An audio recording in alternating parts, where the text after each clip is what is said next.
Watching Wrong Turn again for the sake of this review is the first time that I've watched this film since its initial release in 2003.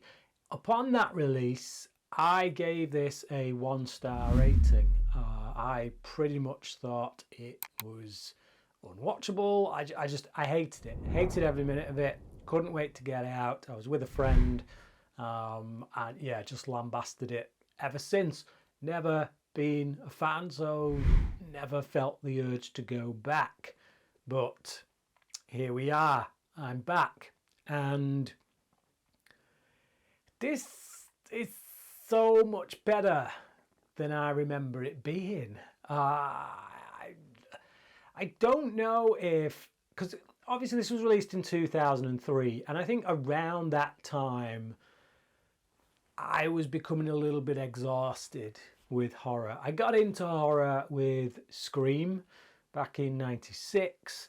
I became quite a heavy watcher of horror movies from that point on, and then it was around this point, the Wrong Turn point, the Final Destination sequels point, that I had enough of horror for a while.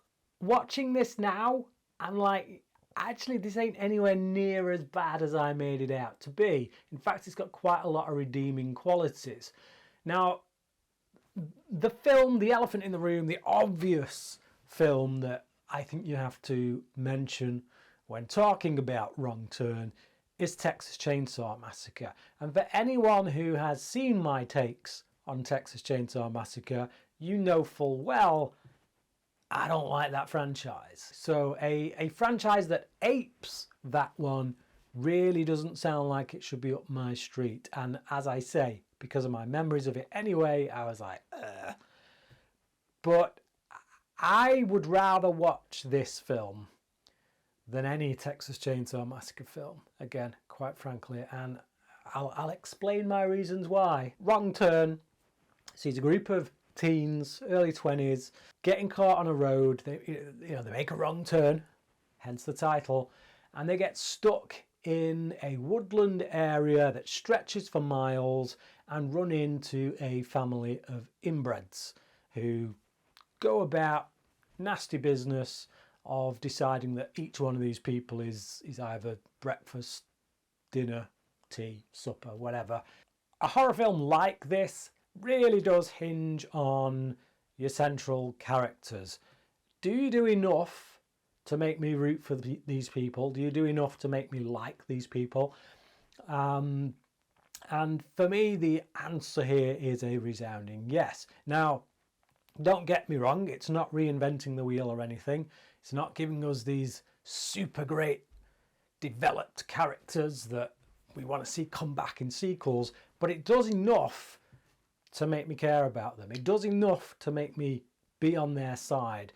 And I never felt that all that much with the Texas Chainsaw Massacre movies. On the whole, I was just like, yeah, a bunch of characters I don't care about, and you're going to kill them, and no one's getting out alive.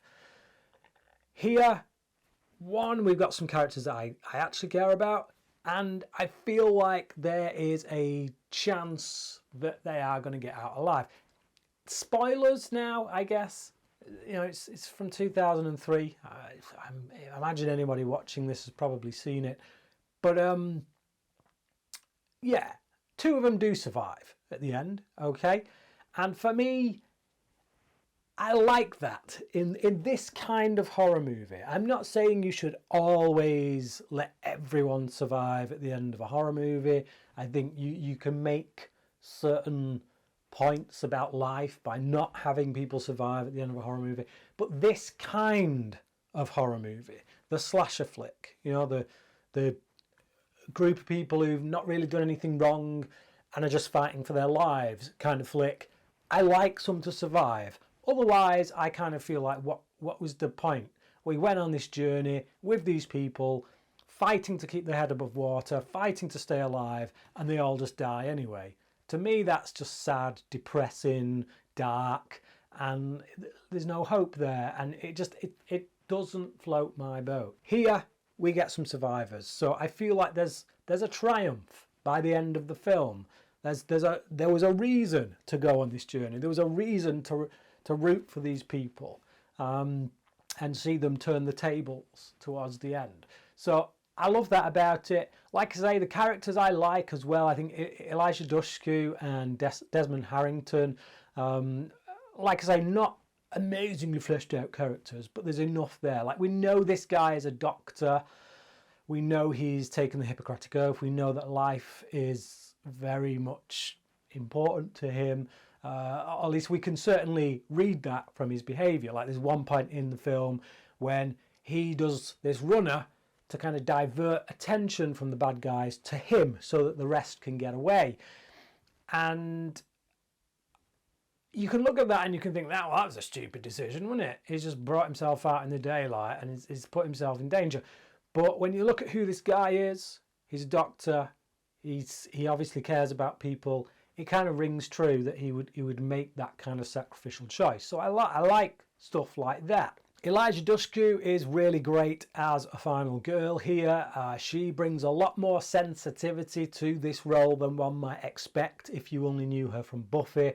Obviously, when she was in Buffy, she played Faith, this kind of hard chick, kind of goth type who's like, yeah, just doesn't take any crap from anyone, and it's quite brutal at times. Here, she shows that side when she has to. You know, there's a point at which this woman really does have to step up to the plate. She's facing death, basically. She either fights or she dies, and she chooses to fight.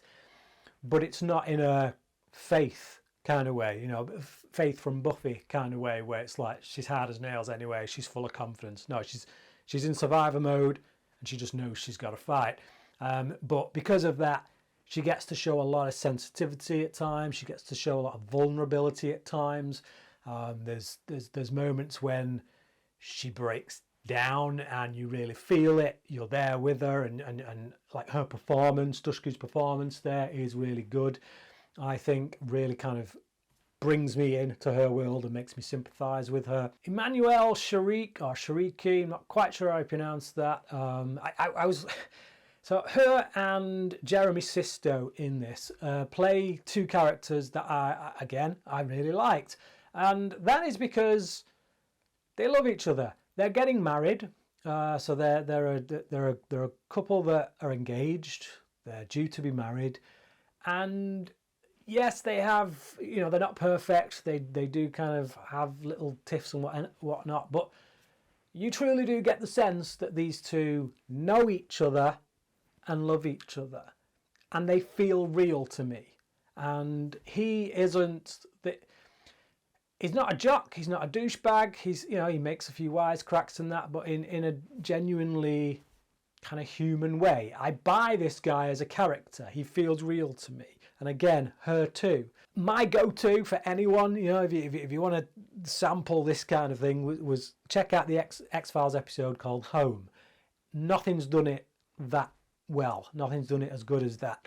But as a second place, I would go with Wrong Turn over anything from the Texas Chainsaw Massacre world. And it's not necessarily that it's directed better. I think Rob Schmidt, who directs this, his direction is kind of workmanlike. You know, gets the job done, but there's nothing that kind of separates it as an auteur kind of director. So I wouldn't say he was on a par with the likes of Tobe Hooper or even Marcus Nispel.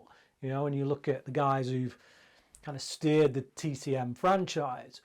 But from a writing standpoint, from an enjoyment factor, the fact that I can get to the end of it and I walk away without a bad taste in my mouth because the heroes triumphed in the end, then for me it's just way more enjoyable than any TCM film. What about you?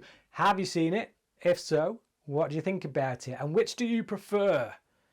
Texas Chainsaw Massacre or Wrong Turn? Leave your comments down below. Thank you for watching this review, and until next time, cracking.